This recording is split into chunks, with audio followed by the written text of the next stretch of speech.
আপনি সেদিন আমার কপালে চুমু দিয়েছিলেন আর আর আমায় আদুরে স্বরে ডেকেও কথা বলেছেন বিহান বাই। দরজার কাছ পর্যন্ত চলে গিয়েছিল বিহান। এমন সময় মাথা নিচু করে জড়তার সাথে কথাটা বলে উঠল রাহা। সেই সাথে পাও থেমে গেল বিহানের। এমনিতে তার মেজাজ এই মুহূর্তে চটে আছে। এই স্টুপিডটা কবে বড় হবে? এ কি আদৌ তার লুকানো এই অনুভূতির বুঝতে পারবে? বিহান থমকে দাঁড়িয়ে আছে পিঠ পিছন করে। রাহা কথাটা বলে ফেললেও এখন কেন যেন তার লজ্জা লাগছে। ছি, কথাটা বেশরমের মতো বলার কি ছিল? লজ্জায় মাথা আরো নুয়ে রাখলো রাহা। অথচ এই লজ্জামাখা চেহারা দেখলো না বিহান। ওভাবে খানিক সময় থম মেরে দাঁড়িয়ে ঘাড়টা খানিক ঘুরালো রাহার দিকে। কিঞ্চিৎ ক্ষিপ্ত গলাতেই বলল, তুই স্টুপিড, এখনো ছোটই আছিস। তোর মতো বাচ্চা একটা মেয়েকে অসুস্থ সময় একটা চুমু দেওয়া খুব দোষের কিছু নয়, ইডিয়েট। এর বেশি কারণ খোঁজা তোর মতো গাধার দ্বারা সম্ভব নয়। এরপর হনহন করে বের হয়ে গেল দরজার বাহিরে। গুরুগম্ভীর মোটা গলায় বলেও গেল, মনে রাখিস সময় 2 মিনিট। রাহা তবদার মতো দাঁড়িয়ে আছে অসাড় ভঙ্গিতে। বিষময়ের রেশ এত যে চোখের পাতাও নড়ছে না। পাথরের মতো দাঁড়িয়ে থেকে ভাবতে লাগলো কেবল বিহান ভাইয়ের বলা কথা। লোকটা কি বলে গেল এর কারণ বের করতে পারল না। মস্তিষ্ক কিছুক্ষণ উল্টে পাল্টে কারণ হাসিল করতে লাগলো। পর মুহূর্তে নিজে নিজেই এক পর্যায়ে উপনীত হয়ে কেঁপে উঠল, সত্যি তো বিহান ভাই আমার চাচাতো ভাই লাগে। ওনাকে নিয়ে আমি আজে বাজে কথা কি করে ভাবি। ছি ছি, অমন এক গন্ডার শেষে কিনা আমার মনে, না না, এ হতে পারে না রাহা, কিছুতেই হতে পারে না রাহা। তুই ছোট একটা কিউট পরী আর ওই খাটাস লোকটা একটা গন্ডার। তুই শুধু শুধু এসব নিয়ে পেরেশানি হচ্ছিস। কুল বেবি কুল। উনি সত্যি তুই অসুস্থ ছিলি বলে সামান্য একটা চুমু খেয়েছে, এর বেশি কিছু না, তাই না? তাই তো? হ্যাঁ তাই। তুই শান্ত থাক, শান্ত। অবুঝ রাহা নিজের এই সামান্য অস্থির সহ্য করতে না পেরে নিজেই নিজেকে বুঝে দিতে লাগলো। নিজেকে দেওয়া তুচ্ছ এই বুঝ যদিও তাকে পুরোপুরি সন্তুষ্ট করতে পারল না মনের কোণায়, তবুও একটা খচখচ খানিক ব্যগ্রতা দিল তাকে। তবুও দুষ্টু চঞ্চল রাহা সেসব ঝেড়ে ফেলতে চেয়ে মাথা দুলালো। এই রে খাটাস লোকটা যে বলে গেল 2 মিনিট। খাইছে রে রাহা, ওই রাক্ষস তোকেই না চিবিয়ে খেয়ে ফেলে। দরজার সামনে রাহা দাঁড়িয়ে আছে। বিহান ভাইয়ের রুমের দরজা খোলা। পর্দার ফাঁকে মাথাটা ঢুকিয়ে আগে উকি দিল। ওই তো রকচাকা লোকটা বসে। তার কিছু বলার আগে ঘাড় না বাঁকিয়ে বলল সে, ভেতরে আয় ইডিয়েট। আচমকা কথায় একটু চমকায় রাহা। আশ্চর্য হয় লোকটা তার দিকে তাকালো না, সে কোনো শব্দ করল না। অথচ ধুরন্ধর লোকটা কি করে বুঝে নিল সে এসেছে? সেকেন্ড কয়েক ওভাবে দাঁড়িয়ে ভাবতে বসলো রাহা। এদিকে আবার ধমকে উঠল বিহান। রাহা বলে নিজের নাম শুনে আত্মা কেঁপে ওঠার উপায় রাহার। সে দ্রুত করে ভেতরে ঢুকে বলল, উপস্থিত। বিহান কুঁচকালো চোখ মুখ নিয়ে এবার ফিরে তাকালো ওর দিকে। বিড়বিড় করে বলল, ইডিয়েট। এমনি রাহার গাল দুটি ফুলে উঠল। অভিমানী কণ্ঠে নাক উঁচু করে বলল, এভাবে বকার জন্য আপনার রুমে এনেছেন বিহান ভাই? রাহার আদুরে রঙিন গাল দুটি দেখে হঠাৎ বিহানের হৃদয় ছলকে উঠল। ওর শক্ত কঠিন সম্মোচন যেন উত্তপ্ত হয়ে উঠল। অজানা এক ইচ্ছা অন্তরটাকে উতলে দিল। ভেতরের এই অশান্ত ঝড় সামলে উঠতে না পেরে হাতে মুষ্টিবদ্ধ করে নিল। চোয়াল দীর্ঘ করে তড়িঘড়িতে ধমকে উঠল সঙ্গে সঙ্গে, খবরদার স্টুপিড, গাল ফুলাবি না। তোকে ওয়ার্নিং দিছিলাম না? তোর ওই ফুলকো ফেস নিয়ে আমার সামনে আসবি না। রাহার কপাল কুঁচকে এলো, মাথা নুয়ে মিনমিন গলায় বলল, আমার ফেস ফুলকো হলে আমি কি করতে পারি? আর আমি তো ইচ্ছা করে আসিনি আপনার কাছে, আপনিই তো ডেকেছেন বিহান ভাই। ঘাড় বাঁকিয়ে বিহান বিড়বিড় করে বলল, আহমদের খনি একটা। চোখ মুখ কুঁচকে জানতে চাইল রাহা, কিছু বলছেন? তার জবাব দিল না বিহান, বরং চড়া গলায় বলল, এবার কান ধর। আচমকায় এমন কথা হকচকিয়ে গেল মেয়েটা। বিষময় হতভম্ব নজরে তাকালো বিহান ভাইয়ের দিকে। কি এমন করলো যে কান ধরতে হবে তার? কান ধরবো? রাহার কণ্ঠে জানতে চাওয়ার আগ্রহ, চোখ দুটি উত্তরের খুঁজে সরু। হ্যাঁ, সরল স্বীকারোক্তি বিহানের, যেন খুব স্বাভাবিক একটা কথা বলছে সে। আমি কান ধরতে যাব কেন বিহান ভাই? এই যে মুখে মুখে তর্ক করছিস, আর আসতে বলার পরেও আসলিনি, তাই? অবাক হলো রাহা। এই লোকটা কতটা খারাপ হলে এই সামান্য কারণেও তাকে কান ধরতে বলে? কোনো কিছু হতে না হতেই তাকে শুধু কান ধরিয়ে রাখতে কি মজা পায় এই লোক? ধরবে না রাহা নিজেকে শক্ত করে, তাই জেদি স্বরে বলল, চলে যাচ্ছি আমি আপনার এখান থেকে। বলে পা বাড়াতেই গর্জে উঠল বিহান, এক পা বাড়িয়ে দেখ, শুধু তোর পা যদি ভেঙে আমি হাতে না ধরিয়ে দিয়েছি, তবে আমার নাম বিহান, আরবিতে খান্না। এই শীতে হুমকি। সেকেন্ডের মাঝে পা থামিয়ে দিল রাহার। অসাড় শরীর নিয়ে আর পা না বাড়িয়ে ঠায় দাঁড়িয়ে রইল। গলাটা শুকিয়ে এলো রাহার। গট গট পায়ে আওয়াজ তুলে বিহান এগিয়ে গেল, শক্ত ধারালো নজরে ওকে বিব্রত করে বলল, সাহস বেড়েছে না তোর? ওই সাহস গুঁড়িয়ে দিতে কিন্তু আমার এক বিন্দু সময়ও লাগবে না। রাহার শরীর বরফ হয়ে এলো। লাল ওই আগুন চোখগুলির দিকে তাকিয়ে আর ঢোক গেলার সাহস হলো না। বিহান ভাইকে খেপে যেতে দেখে হাসার চেষ্টা করলো। আদো স্বরে বলল, আপনি রেগে যাচ্ছেন কেন? আমি তো মজা করছিলাম। এত রসকসহীন যে মজাও বুঝেন না? বলতে বলতে থেমে গেল রাহা, সঙ্গে সঙ্গে জিভ কাটলো। এই রে, বেশি বলছি নাকি? পাম দিতে গিয়ে কি বেলুনি ফুটিয়ে ফেললাম? বিহান তখনও শানিত ক্রুদ্ধ নজরে তাকিয়ে আছে। দাঁতে দাঁতে পিষে এক পা বাড়িয়ে দিয়ে বলল, কি বললি?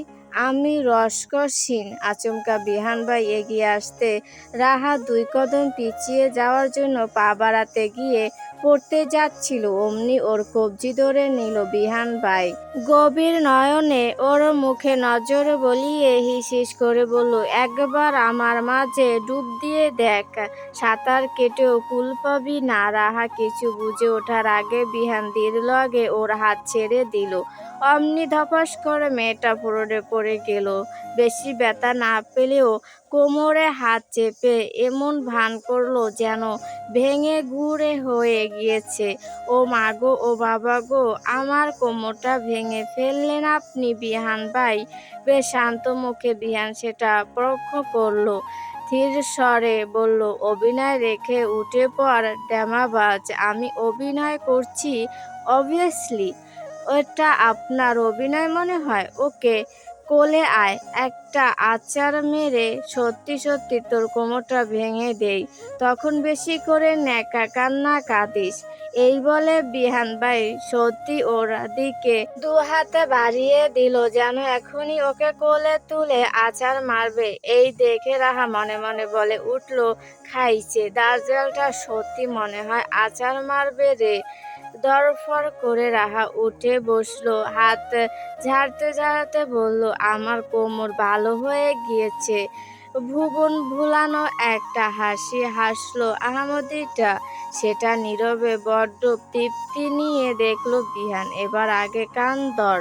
মুখটা করুণ করে বলল রাহা, এবারের মতো মাফ করে দিন। বিহান একটু এগিয়ে এলো, নরম সুরে বলল, আজ পর্যন্ত কোনোদিন মাফ করছি তোকে?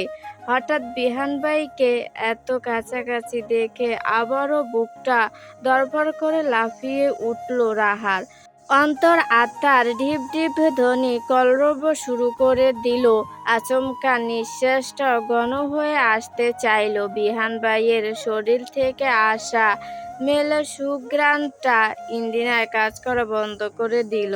রাহা ড্যাব নয়নে মাথা উঁচু করে তাকিয়ে রইল বিহান ভাইয়ের দিকে। এই লোকটা এত লম্বা যে তাকে কথা বলতে হলে মাথা উঁচু করতে হয়। কি আশ্চর্য, এই লোকের সামনে সে বুকে পড়ে থাকা এক পিচ্ছি। বিহান ভাই মাথাটা কিঞ্চি ওর দিকে ঝুঁকে ফিসফিস করে বলল আবারও, কিরে বল, করেছি কখনো? রাহা অপলক চোখে সামনে দাঁড়িয়ে থাকা সুদর্শন ছেলেটাকে দেখে যাচ্ছে।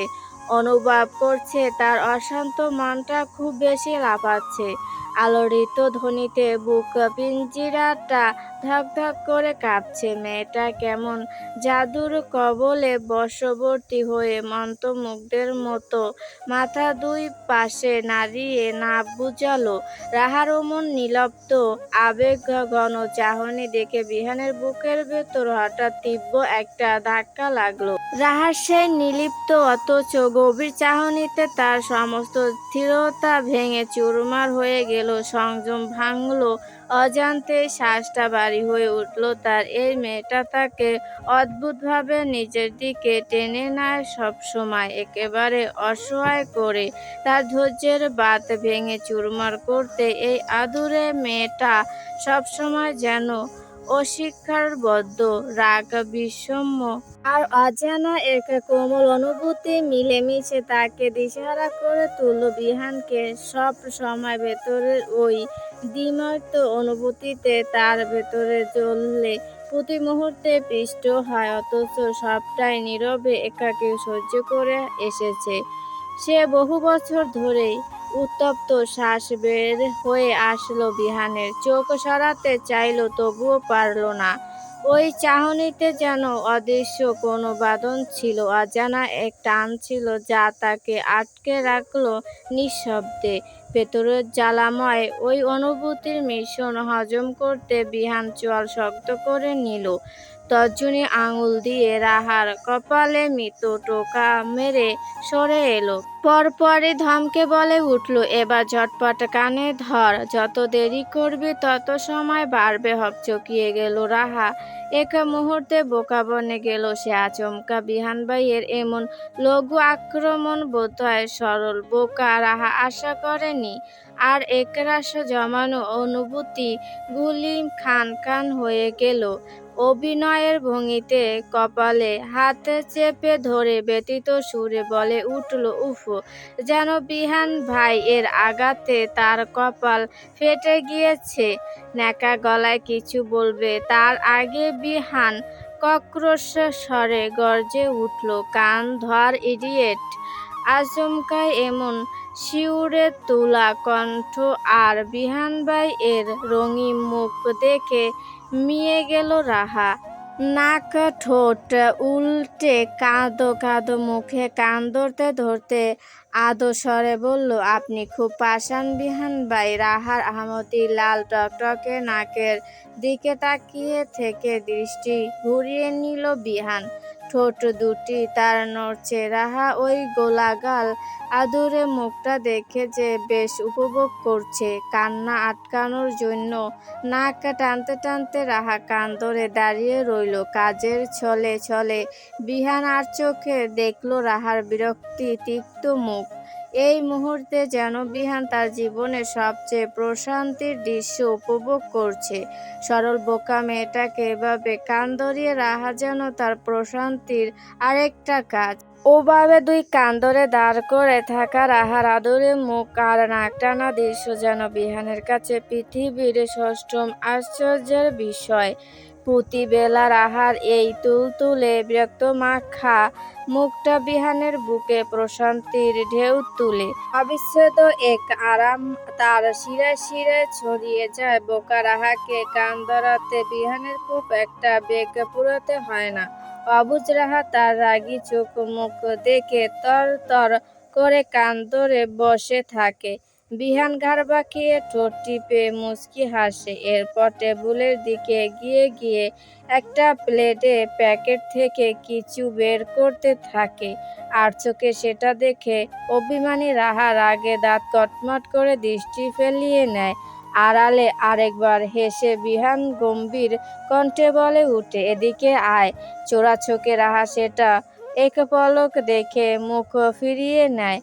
ভ্যাংচায় নীরবে, মনে মনে বকাবকি করে, আস্ত একটা খবিশ খচর একটা লোক। এর মাঝে বিহান রাহাকে পরোক্ষ করে বলে উঠল আবারও, কিরে, তোর পছন্দের কাচ্চি এনেছি, দেখতে পাচ্ছিস না? খাবি আয়। লোভী রাহার জিভ লক লক করে উঠল। লোভ দৃষ্টি দিয়ে প্লেটে সাজানো গরম গরম কাচ্চি দেখে মুখ ফিরিয়ে নেয় আবারও।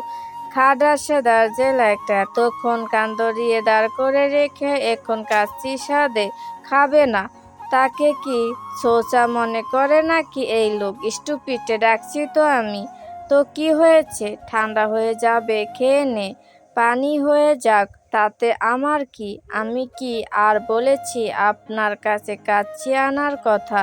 নিচে তো দুই লোকমাও খাসনি। একটু পরেই খিদের জ্বালায় চোরের মতো ঘুরঘুর করবি ডাইনিং রুমে, সাথে আবার তোর ওই ডোরা না পোড়াকে নিয়ে। একদম আমার সোনা বাচ্চাটাকে আজে বাজে নামে ডাকবেন না। আর চোর কি, হ্যাঁ? আপনি সবসময় আপনাকে অপমান করেন বিহান ভাই। তোর ওই টুকুন শরীরে মানটা ঠিক কোথায় রাখিস? এক্সপেন্ড কর রাহা। থব্বত খেয়ে গেল রাহা। আপনি কি বলতে চাইছেন? এটাই যে তুই বরং তোর বডি দুটোই আমার উপযোগী হসনি এখনো। একটু থেমে আবারও বলে উঠল বিহান, চুপচাপ এখানে বসে খা এটা। মুখ ফুলিয়ে রাহা মোটা গলায় বলল, না, খাবো না আমি।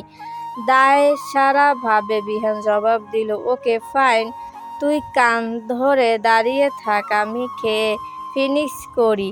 এবার রাহার মাথায় আকাশ ভেঙে পড়ল। পাষাণ জল্লাদটা তাকে লোভ দেখিয়ে নিজে খেয়ে ফেলবে, অসম্ভব। রাহা কান থেকে হাত সরিয়ে তড়িতে ছুটে গেল।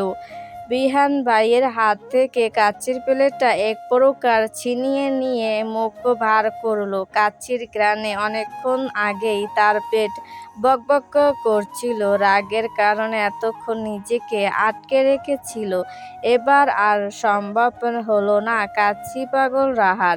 আশপাশ না তাকিয়ে সে কাচ্চিতে হাত ডুবিয়ে দিল। এক লোকমা মুখে দিয়ে আরাম আর তৃপ্তিতে চোখ বন্ধ করে চিবোতে লাগলো। পাশে বিহান আবেশযুক্ত চোখে মুগ্ধ হয়ে দেখে গেল রাহার খাবারের দৃশ্যটুক। চোখে যেন নীরব ভালোবাসার ঢেউ খেলছে তার। রাহার মুখের প্রতিটা ক্ষুদ্র নড়াচড়াও তার কাছে অমূল্য মনে হচ্ছে। কি আবেগঘন চাহনিতে এক দৃষ্টিতে তাকিয়ে আছে রাহার। প্রায় অর্ধেক খেয়ে রাহা এবার পাশ ফিরে তাকালো। নিজের দিকে বিহান ভাইকে এমন গভীর চোখে তাকিয়ে থাকতে দেখে খানিক লজ্জা পেল। নিচু গলায় হাতের লোকমা একটু বাড়িয়ে দিয়ে বলল, আপনি খাবেন বিহান ভাই? বিহান এখনো রাহার পানে নিস্তব্ধ গভীর নয়নে তাকিয়ে ছিল। মন্ত্রমুগ্ধ নয়নে যেন ঘোরের মাঝে থেকেই রাহার হাত ধরে টু শব্দ না করেই ওর বাড়িয়ে দেওয়া লোকমাটা মুখে তুলে নেয়। আস্তে ধীরে মুখ নাড়ায় রাহার পানে তাকিয়ে। আচমকা বিহান ভাইয়ের এমন কাজ রাহা মোটেও আশা করেনি। বিহান ভাইয়ের হাতের স্পর্শ, আঙুলে ওনার শীতল ওষ্ঠের ছোঁয়ায় সর্বাঙ্গ কাঁপিয়ে দিল রাহার। অন্তরটা এখনো যেন থরথর করে কাঁপছে। মনে হচ্ছে রগে রগে বুঝি এখনো তড়িৎ বইছে। থমকে যাওয়া দৃষ্টিতে ঘন নিঃশ্বাস নিতে নিতে তাকিয়ে থাকলো রাহা। বিহান মুখের খাবারটুকু শেষ করে বলল, মজা। রাহার ভেতরটা এখনো উচাটনে মেতে আছে, দূর দূর করে লাফাচ্ছে হৃৎপিণ্ডটা। কি জ্বালা! বিহান মোহাচ্ছন্ন কণ্ঠে নরম সুরে বলল, তোর হাতে বড্ড টেস্ট আছে রাহা। রাহা পাথরের মতো জমে গেল, গলায় তার খাবার আটকে গেল। মনে হচ্ছে এই বুঝি তার বুকের ভেতর থাকা হৃদযন্ত্রটা ফেটে যাবে।